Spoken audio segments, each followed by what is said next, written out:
آج کی ہماری اس نشست کے ہمارے فاضل مقرر حضرت علامہ مولانا ڈاکٹر محمد علی کریمی صاحب آپ تشریف لا چکے ہیں، تو میں بلا تاخیر ملتمس ہوں جناب حضرت علامہ مولانا ڈاکٹر محمد علی کریمی صاحب کی خدمت میں کہ آپ آئیں اور فضائل اہل بیت قرآن و حدیث کے حوالہ سے گفتگو فرمائیں گے۔ اس موضوع پہ تمام احباب محبت سے استقبال کیجیے۔ نعرہ تکبیر، نعرہ رسالت، نعرہ رسالت، نعرہ تحقیق، نعرہ حیدری، نعرہ حیدری، شانو اہل بیت۔ الحمدللہ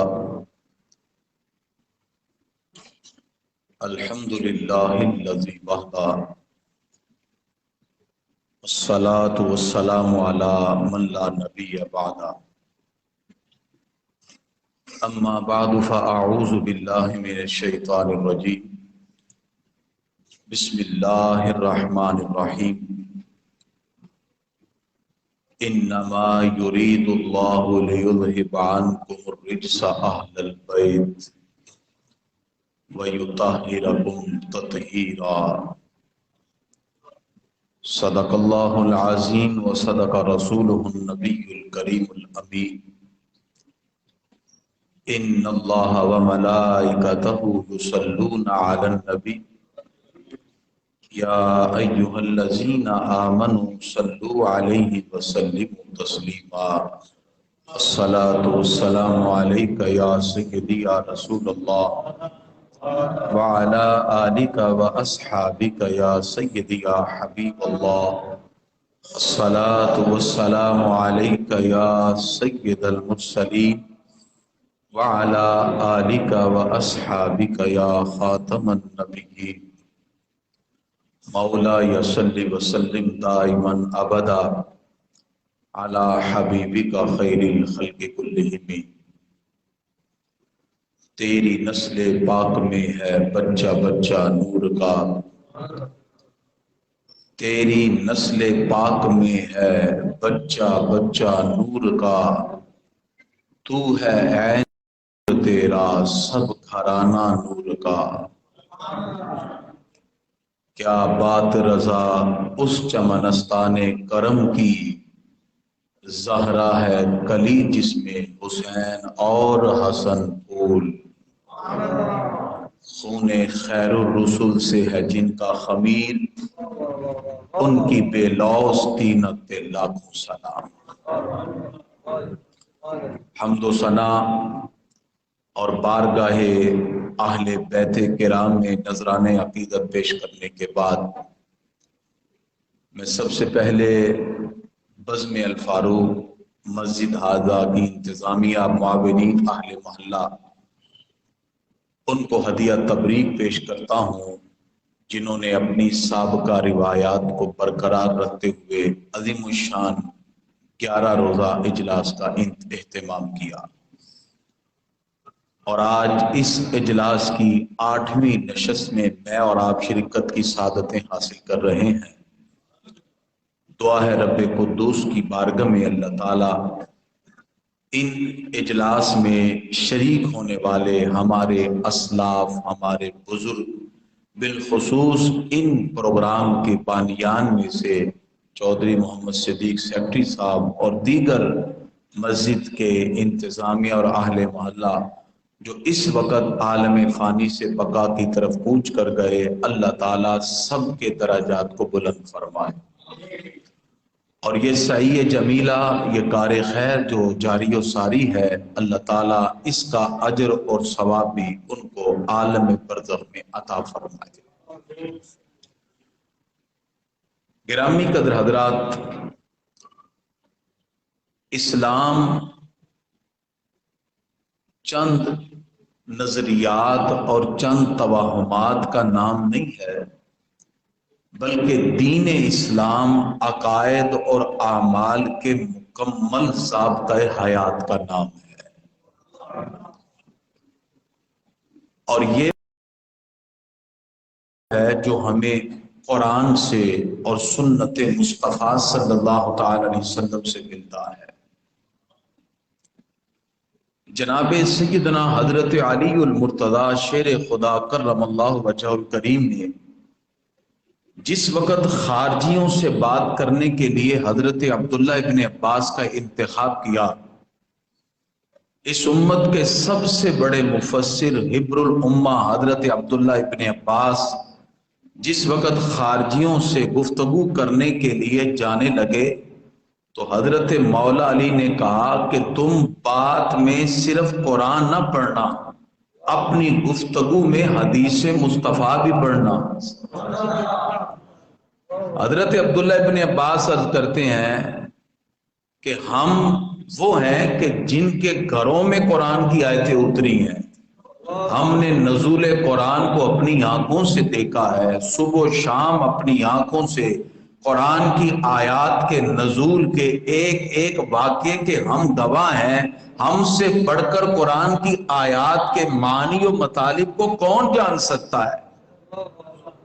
لیکن مولا علی نے کہا جن سے گفتگو آپ کرنے جا رہے ہو وہ بھی قرآن ہی پڑھتے ہیں، معنی کچھ اور ہی لیتے ہیں، لہذا قرآن مجید فرقان حمید جب پڑھو اس کے ساتھ آقا علیہ الصلوۃ والسلام کا فرمان پڑھ کے سمجھانا کہ یہ رب کا قرآن ہے، یہ حدیث مصطفیٰ ہے، اور جب قرآن و سنت کے امتزاج سے نظریہ پیش کرو گے بات بھی سمجھ آئے گی اور ہمارا موقف بھی ان کے سامنے واضح ہو جائے گا۔ تو میں اپنی گفتگو کے آغاز سے ہی یہ بات آپ کے سامنے بطور تمہید پیش کر رہا ہوں کہ کامیابی کی راہیں اسی وقت ہمارے لیے کشادہ ہوتی ہیں کہ جب ہم قرآن مجید فرقان حمید کی آیات کو سمجھنے کے لیے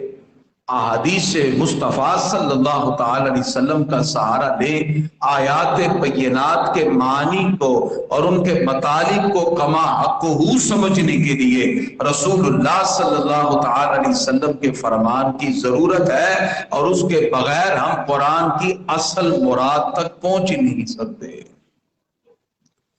اسی وجہ سے گرامی قدر حضرات، ہمارا یہ عقیدہ ہے جو کچھ رسول اللہ صلی اللہ تعالی علیہ وسلم نے ارشاد فرمایا، جو کچھ آپ کا عمل مبارک ہے وہ اللہ کی طرف سے عطا کردہ ہے۔ پروردگار فرماتا ہے وما ینطق عن الہوی ان ہوا الا وحی یوحی، فرمایا یہ محبوب جو بھی کلام کرتے ہیں وحی کے ذریعے ہی کلام فرماتے ہیں، اس میں اپنی ذاتی رائے تو شامل ہی نہیں، فرمایا کہ میرے وحی کے ذریعے ان کا کلام ہے۔ تو اس سے یہ بات واضح ہو جاتی ہے کہ جب آقا دو جہاں صلی اللہ تعالی علیہ وسلم کا ہر عمل، ہر قول اور گفتگو وحی الہی ہے، اور ہمارے لیے معیار کیا ہے؟ وما آتاکم الرسول فخذوہ وما نہاکم عنہ فانتہوا، فرمایا جو تمہیں رسول اللہ صلی اللہ علیہ وسلم دیں اسے لے لو، اور جس کو رسول اللہ صلی اللہ علیہ وسلم چھوڑ دیں، جس سے منع کریں اس سے رک جاؤ۔ معیار یہ بنتا ہے جو رسول اللہ صلی اللہ علیہ وسلم کا حکم ہے اس کا اپنانا ضروری ہے، اور جس سے سرکار نے منع کیا اس کا چھوڑ دینا بھی لازم ہے۔ اسی بنیاد پر حضرت امام شافعی رحمۃ اللہ تعالی علیہ بڑے مجمع میں کہتے ہیں میں جو بھی مسئلہ ثابت کروں گا اللہ کے حکم سے اور فرمان الہی سے ثابت کروں گا، اور جس وقت آپ سے کچھ مسائل پوچھے گئے تو آپ نے احادیث پڑھی تو سوال کیا گیا کہ آپ نے تو کہا تھا کہ میں فرمان الہی سے ثابت کروں گا، آپ نے یہی آیت پڑھ کے کہا اللہ فرماتا ہے جو محبوب خدا دیں اسے لے لو، جس سے منع کریں اسے رک جاؤ۔ حدیث سرکار کا فرمان بھی ہے، اور ہمارے آقا جو ارشاد فرماتے ہیں وہ اللہ کی عطا سے ہوا کرتا ہے۔ اسی وجہ سے گرامی حضرات جتنے بھی اسلام کے عقائد ہیں، اعمال ہیں، اور جن نظریات و عقائد پر اسلام کا انحصار ہے وہ ہمیں قرآن و سنت سے ملتا ہے، اسی بنیاد پر ہم صحیح ڈائریکشن کے ساتھ قرآن و سنت کی اصل مراد کو جان سکتے ہیں۔ چونکہ میرا موضوع اہل بیت کرام قرآن کی روشنی میں ان کا کیا مقام و مرتبہ ہے، ان کی عظمت کیا ہے اور ان کی شان کیا ہے،